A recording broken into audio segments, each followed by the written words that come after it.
Injil Matius pasal 15 ayat 1 sampai dengan ayat ke-20. Perintah Tuhan dan adat istiadat Yahudi. Kemudian datanglah beberapa orang Farisi dan ahli Taurat dari Yerusalem kepada Yesus dan berkata, "Mengapa murid-muridmu melanggar adat istiadat nenek moyang kita? Mereka tidak membasuh tangan sebelum makan." Tetapi jawab Yesus kepada mereka, "Mengapa kamu pun melanggar perintah Tuhan demi adat istiadat nenek moyangmu? Sebab Tuhan berfirman, hormatilah ayahmu dan ibumu, dan lagi, siapa yang mengutuki ayahnya atau ibunya pasti dihukum mati. Tetapi kamu berkata, barang siapa berkata kepada bapaknya atau kepada ibunya, apa yang ada padaku yang dapat digunakan untuk pemeliharaanmu, sudah digunakan untuk persembahan kepada Tuhan. Orang itu tidak wajib lagi menghormati bapaknya atau ibunya. Dengan demikian, firman Tuhan kamu nyatakan tidak berlaku demi adat istiadatmu sendiri. Hai orang-orang munafik, benarlah nubuatnya Yesaya tentang kamu. Bangsa ini memuliakan aku dengan bibirnya, padahal hatinya jauh daripadaku. Percuma mereka beribadah kepadaku, sedangkan ajaran yang mereka ajarkan ialah perintah manusia." Lalu Yesus memanggil orang banyak dan berkata kepada mereka, "Dengar dan camkanlah. Bukan yang masuk ke dalam mulut yang menajiskan orang, melainkan yang keluar dari mulut, itulah yang menajiskan orang." Maka datanglah murid-muridnya dan bertanya kepadanya, "Engkau tahu bahwa perkataanmu itu telah menjadi batu sandungan bagi orang-orang Farisi?" Jawab Yesus, "Setiap tanaman yang tidak ditanam oleh Bapakku yang di sorga akan dicabut dengan akar-akarnya. Biarkanlah mereka itu. Mereka orang buta yang menuntun orang buta. Jika orang buta menuntun orang buta, pasti keduanya jatuh ke dalam lubang." Lalu Petrus berkata kepadanya, "Jelaskanlah perumpamaan itu kepada kami." Jawab Yesus, "Kamu pun masih belum dapat memahaminya? Tidak tahukah kamu bahwa segala sesuatu yang masuk ke dalam mulut, turun ke dalam perut lalu dibuang di jamban? Tetapi apa yang keluar dari mulut berasal dari hati, dan itulah yang menajiskan orang.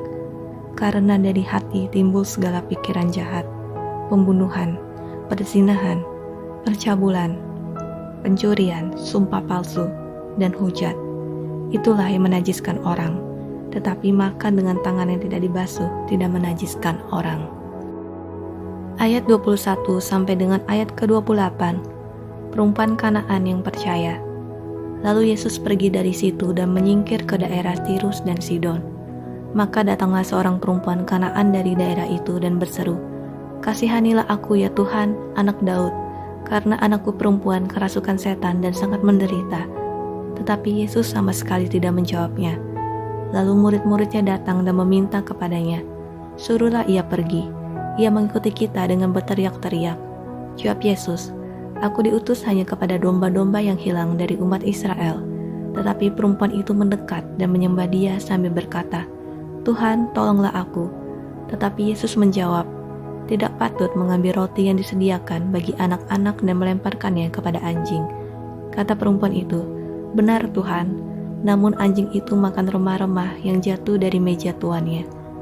Maka Yesus menjawab dan berkata kepadanya, "Hai ibu, besar imanmu, maka jadilah kepadamu seperti yang kau kehendaki." Dan ketika itu juga anaknya sembuh. Ayat 29 sampai dengan ayat ke-31.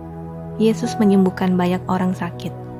Setelah meninggalkan daerah itu, Yesus menyusur pantai Danau Galilea dan naik ke atas bukit, lalu duduk di situ.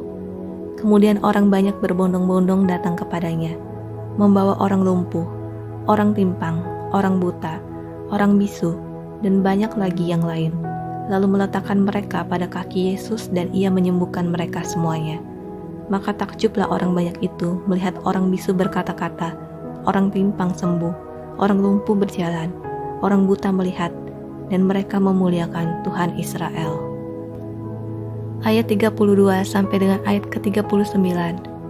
Yesus memberi makan 4.000 orang.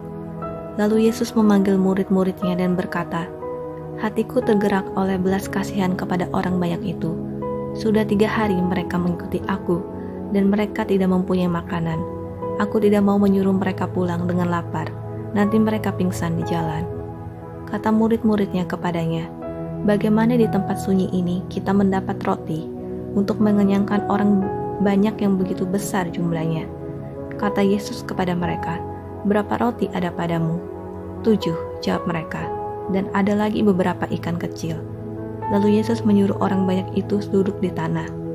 Sesudah itu ia mengambil ketujuh roti dan ikan-ikan itu, mengucap syukur, memecah-mecahkannya, dan memberikannya kepada murid-muridnya. Lalu murid-muridnya memberikannya pula kepada orang banyak, dan mereka semuanya makan sampai kenyang. Kemudian orang mengumpulkan potongan-potongan roti yang sisa, 7 bakul penuh. Yang ikut makan ialah 4.000 laki-laki, tidak termasuk perempuan dan anak-anak. Lalu Yesus menyuruh orang banyak itu pulang. Ia naik perahu dan bertolak ke daerah Magadan.